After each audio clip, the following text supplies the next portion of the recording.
quite the scene. Look at this. For quite the win. Kentucky Wildcats defeating the 15th ranked Missouri Tigers by a final score of 91-83 for Zach. Tell me. Tying the all-time record not in the SEC, not for the University of Kentucky. The history of college basketball, only 2 other teams have won 8 top 15 wins in the history of college basketball, in mankind. Crazy. It's never been done before, but 2 times. Indiana and Duke. And Kentucky. And now Kentucky. An Indiana team in the 90s and that Duke team in the 70s, I think. Yeah, I think that's how it was. That's it. That's crazy. Think of the journey that this team has been on, the wins they've racked up, the moments that we've had like this, where people go into the games and go, man, I just don't know if Kentucky has the juice. I just don't know if, given the circumstances, this environment, they're 18-1 in this building this year. Great building, by the way. They just don't lose here. And for Kentucky to control the game, basically from slow start, not able to get anything offensively going, credit to Missouri, but to control basically the last 35 minutes of the game. I mean, that is a damn good win, and that's a damn good season for Mark Pope in his first one. Well, it helps. It's easier to get to 8 top 15 wins when you're playing a top 15 team every other game, essentially. I can't imagine.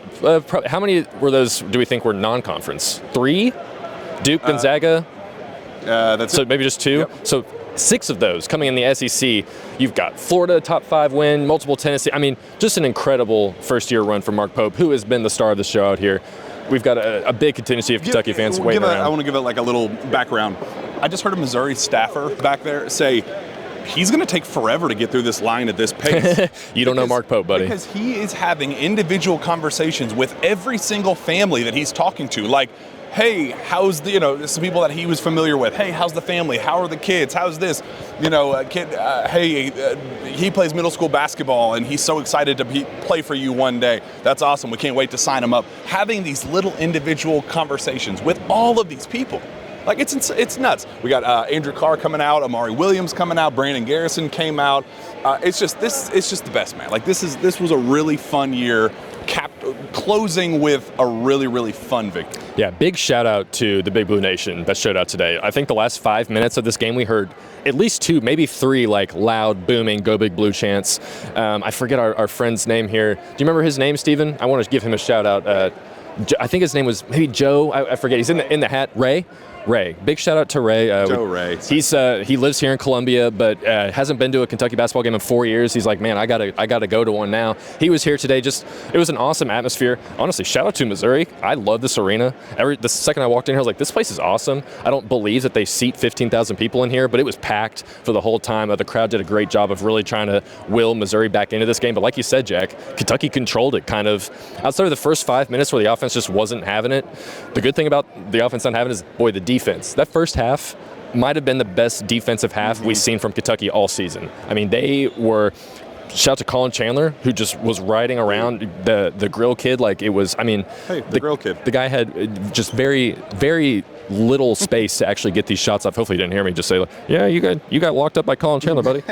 Collin Chandler had you in the gulag, but he really did, man. He was running. It was like he was chasing Klay Thompson. That's how much this grill was working out there to try and get his shots. Just did a great job. Amari Williams shut down Mark Mitchell in that first half. Great effort from those guys all around. And then Missouri just didn't really have anyone that could get themselves going in the second half outside of Mark Mitchell. He finished with 22 points. And Mark Mitchell's cool. I like Mark Mitchell's really good, by the way. That was a good second half from him. But there was no way that they were going to beat Kentucky just off the back of him. Marquise Warwick, a guy we were talking about early in this game, kind of made it close to him at the end with a couple of big threes, maybe even 3 big shots. But the defense was just awesome. And then the offense picked up in the second half. You had Koby Brea kind of saving Kentucky in the first half with a bunch of big threes. He was 3 for 3. But then the second half, you unlock the 2 guys that pretty much Jack and I said were going to be the best players tonight, Andrew Carr and Amari Williams. What do you know? The best Jordan players, shrug. 2 of the best players on the floor tonight, I would say, were Amari Williams and Andrew Carr for both offense and defense. Otega Oweh was good with his 22 points, team high, tied a game high. Wasn't always perfect with Otega, as it's kind of becoming a trend. There's a lot of missed layups in this game too, but man, it was a very Kentucky. It ended up being 11 missed layups. Was it really? Yeah, 5 for 16 or something like that. Not very good. So that has to get fixed. But even still, Kentucky. I mean, they were up 15, 16. I think maybe it reached as high as 16 points in that second half. And every time Missouri tried to really pound it back in and get this game to almost being tied, like I think the closest it got to like 5 points with a few minutes left, Kentucky just hit the gas again. We're on like a 6-0 run, and boom, the game was over. It was a free throw situation from there. So really just like an unbelievable effort from this team to come in here and beat a team, like you said, that was 18-1 at home in this awesome arena. Kentucky really manhandled them for about, like you said, maybe 35 minutes of this game. Kentucky was the better team convincingly. Andrew Carr had his best game as a Wildcat. Without a doubt. He's had higher point totals. I get it. I understand. He's had other really dominant finishes. Gonzaga, Duke, we remember all those. This was the best all-around. 16, 12, and 3 from and 2 blocks for Andrew Carr. It was unbelievable. And like the value of having this guy return from injury, where he was just so tricky. And Mark Pope said, somebody asked like, hey, what's your pain level right now? How are you feeling coming out of this? And Pope like poked him on the shoulder and was like, that would have hurt him a couple weeks ago. Yeah. Like the difference that the Alabama at home versus Grant Nelson, where it's just like, this guy's unplayable. We can he's a liability to now be the biggest game changer, difference maker on the team. And he got dunked on too. On both ends. Guy. This is really cool. We're doing like this show and tell. Yeah. For him to come back from injury and respond, it wasn't with the production necessarily. It was the energy. It was the intensity that he played with. Defensively, he was bothering shots and, running all over the floor. I mean, he was just sprinting from one baseline into the baseline to the next. He was everywhere. And we just have not seen that version of Andrew Carr ever, but at minimum, beginning of the season, earlier in the non-conference, when, he wasn't a guy that you had to lean on because you had Jackson Robinson, you had other guys stepping up. This was the best version of him. And if you could get him playing at this level in the SEC tournament, in March Madness, you do wonder if, the concerns about Jackson Robinson not being there, if he can fill some of that void of just star production. Because Andrew Carr was a star tonight. Mm-hmm. Well, and if you're filling in Jackson Robinson's production, if you got Chandler or Collin Chandler doing, what's going on? Mark Pope is singing Happy Birthday currently. That's amazing.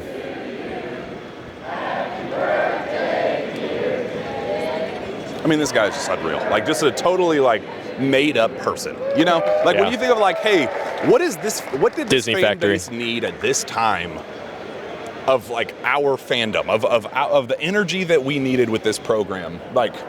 Mark Pope singing Happy Birthday to a fan after a top 15 road victory to lock core up memory for that child. To lock up something or that adult. hasn't been done. Has only been done twice in the history of college basketball. That's Mark Pope for you. Just casual. And this is his first year, man. That's kind of the awesome part about this. We talked about SEC tournament, NCAA tournament. This was a very important game for that. Yes. Gets away from the 8-9 matchup in Nashville, which looking Arkansas like it's going got to be the 9 Arkansas. seed. So I don't know if you wanted that matchup, but it would have been intense. It would have been a lot riding on that individual matchup. So that's out of the table. We can now throw that in the garbage. It's 5 through 7 now, and by the time you watch this, it might be finalized. It depends on how tonight's games match up. But maybe the more important one is another quad 1 win. Guarantees a 3 seed? Possibly. Is the 3 seed locked up? All week it kind of been teetering on that 3-4 line. I think that this was a win that locked up a top 3 seed. Yeah, absolutely. I guess how much did the SEC tournament really play into that Not and all that? The weekend, but if you could rack up 2 more quad 1s on Thursday and Friday, boy, that'd be awesome. You could then, if you make it to the weekend, there is a scenario where you could play yourself into a 2 seed. There legitimately is. But as things stand today, I think a 3 seed is guaranteed. Definitely in a good spot for it. Some other notes that I want to bring up from this game. Definitely felt like Pope tightened the rotation pretty heavily, especially in that second half. He did kind of some early subs and stuff. But Ainsley Almanor, 4 minutes. I don't think Trent Noah or Travis Perry. Trent Noah, I don't think played in the second half. Travis Perry maybe only a few minutes in the second half. He kind of after hitting 2 big shots in the first half. Yeah, I wanted to note that as well. Yep. Travis Perry and Trent Noah both had 2 massive threes that they really needed in that first half. Some solid defense from them as well. Not messing things up, and that's kind of if they can come in and hit shots and not be net negatives, you're looking good if you're Kentucky. But Pope really tightened up the rotation. Let's see.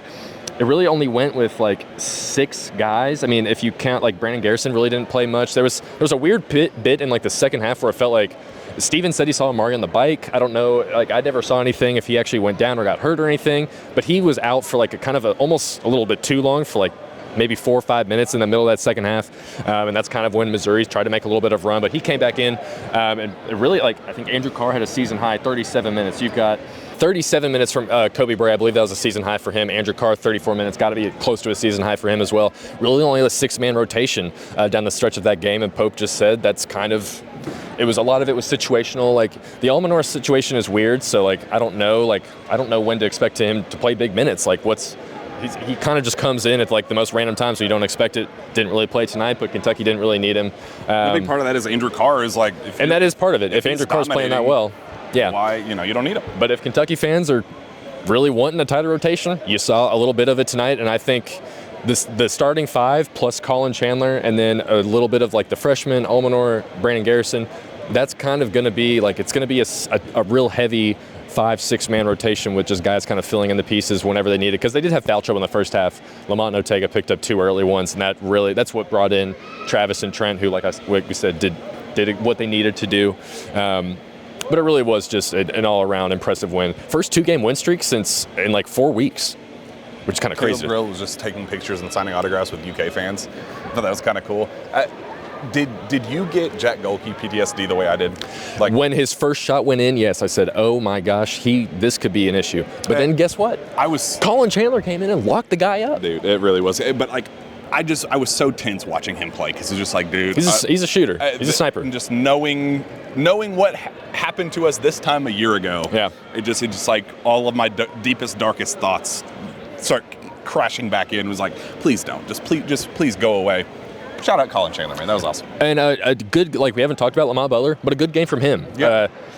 Defense was great. He had a couple of really big layups getting to the rim, getting himself in situations to score. I think he had 8 points. I don't think he had 2 assists, 1 turnover in 26 minutes. So if you can get that from Lamont, more often than not, I feel like Kentucky's going to be in a good position to win games. Missouri did their senior night after the loss, which that is the dumbest thing on the planet. I mean, unless you're playing LSU in your season finale, that needs to be before the game. So I don't know. Thinking in the talking to some of the media guys, they were well, they're 18-1 at home, so they just assumed that they would be able to. You know what they say about assuming, buddy? It's why? It's what top 20 matchup. And they also said, well, it's a late arriving crowd because it was a morning 11 a.m. local This place was full at 11:45. The crowd was fine. The crowd was great. It was a great environment. Don't do senior days after game. Continue to, because it's really dumb and we get to make fun of you. But It makes you appreciate the celebration of seniors earlier in the week at Rupp Arena that much better, because that Kentucky continues to do it the right way. Mark Pope is still signing autographs, taking pictures. The crowd is really thinning down here. I think he's on the last handful of guys. He'll stay until. Should we get in line? Should we just get in line and wait and see if we can end it with him? He's the king of hyperbole, and we sometimes hyperbolize his hyperbole. But when we take the pictures at Rupp Arena, and he's the last person in the entire building because he's still on his hands and knees signing autographs for young kids. That's totally serious. The game has ended an hour ago, and he's still getting after it and will continue to get after it. If that line was wrapped around the building, he would still be. So, just cool. Before we go into postseason, we'll wrap up with this. Postseason starts Wednesday on. Mm-hmm. Regular season wrap up. How you feeling? How did year one under Mark Pope go? Just regular season speaking. Could you have asked for anything better? Some regular season slip-ups, but you also wouldn't trade out the wins for the losses. I think if you told Kentucky fans at the beginning of, back in September that, hey, Kentucky's going to go, 21-9 or 21-10? What did they? I think 21-10 is what they ended up finishing. 10-8 in the SEC, 8 top 15 wins. That's now, or are they at 10 quad 1 wins now or 11? 10 quad 1 wins, about to be the 3 seed in the NCAA tournament. If any Kentucky fan said, no, I don't want that, they're lying or not real fans, because what he's done in this first season is truly outstanding, considering he had a half of a confirmation from Travis Perry that he was going to be on. That was it. It was just the idea of Travis Perry was the only person on this roster back in April. And now they're a few wins away from winning an SEC tournament, and they're going to have a great seed in the NCAA tournament. So it's going to be a lot of fun. Nashville is going to be very exciting. I'm glad I got to actually join you all on the road trip for this. This was a perfect one to come to. You're going to every single one at this point for Sure. I remember the last time we were here in 2022, that December SEC opener, this place was a house of horrors. and I tried to explain it to him as the game was unfolding and they had some momentum. Yeah, that first grill three went down. Feel this environment. Imagine if they score 10 straight. Like if they start stacking those kills that we were talking about, this place just turns into a madhouse, and it's like impossible to win here. It's just really, really difficult. We saw the other side of it, what that looks like. So to be able to kind of avoid some of that and win in this House of Horrors, Zach Gagan is the game MVP for me. Yeah, unfortunately, my postseason success hasn't been too great. Me neither. But we're new era. Yeah. New Pope, new Zach. We're coming for some dubs in Nashville and wherever the hell they send us, Seattle, I'm sure, for the NCAA tournament. So as you can see, we'll close with Mark Pope here doing his last couple autographs and pictures and everything. Just an awesome guy, awesome season. Let's hope we can get a couple more fun ones as it wraps up here. Well, that wraps up. That's it. He's done. There he is. And we're done. Go Cats. This was a lot of fun. Columbia. It's been real. We had a lot of fun. Our Airbnb had a rock wall and a bunch of just absolute chicken in the back. Really just ridiculous 24 hours, but a really fun 24 hours. Hope you enjoyed it, and we will see you down in Nashville. Go Cats.